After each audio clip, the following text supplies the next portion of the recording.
What about dreams? Dreams are the number one way that your loved ones and friends will come through. Easy for them to do that for you. But, not every dream of someone who's passed is them coming through to you. Sometimes it's your grief voice that bubbles up into your unconscious mind while you're sleeping.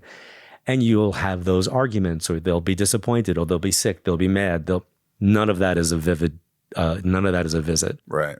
The visit is when they're vibrant and young and happy and healthy, and they're coming through with an energy to let you know, like, I'm still here. I'm still connected. What about like nightmares? I have a lot of nightmares, and I can't sort of grasp why I'm dreaming that, why I'm thinking. Sometimes it has to do with maybe something I'm watching before I go to bed. And do you think that every time you have a nightmare, that must mean something's going on off in your life, that you're it's a warning sign and all these things? You don't believe that? I don't overinterpret stuff. I need a lot of, this is where my OCD comes in. I need a lot of validation when I'm seeing something.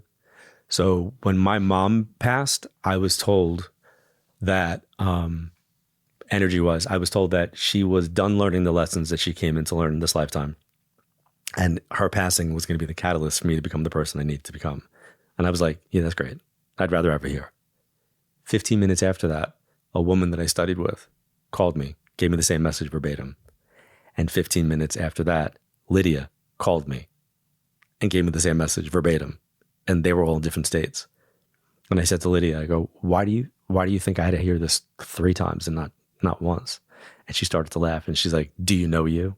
Like I need things backed up. And even when I'm reading for strangers, like, I will give information, and then I want to back up the information that I just gave to make sure that I'm interpreting it correctly, specifically if in front of a group of people. Wow. When you come in here and you meet me for the first time, and we've been talking, I've been a fan of yours, and your son's a fan of mine. Well, I'm a fan as well. I love that. I think that's awesome. But when you walk in, do you kind of sense an energy about me? Or is there something like you could tell me about myself? I will tell you that I sense it from the correspondence that we had. I say no to most things when people invite me on. Really? I do. I really honestly do. Oh, good. And I'll tell you the reason why. I kind of feel like I used to love to do a lot of radio, but radio happened and was done. Podcast is like radio. Yeah. But it happens and it exists. Sure. And I kind of feel like most people will ask me the same questions over and over again. So I'm basically doing Groundhog's Day over and over again. Yeah. And just for listeners' purposes, like, I don't want them to be like, oh my God, I know that story. I've heard him say this 15,000 times before. Right. But when you reached out and asked, it felt different.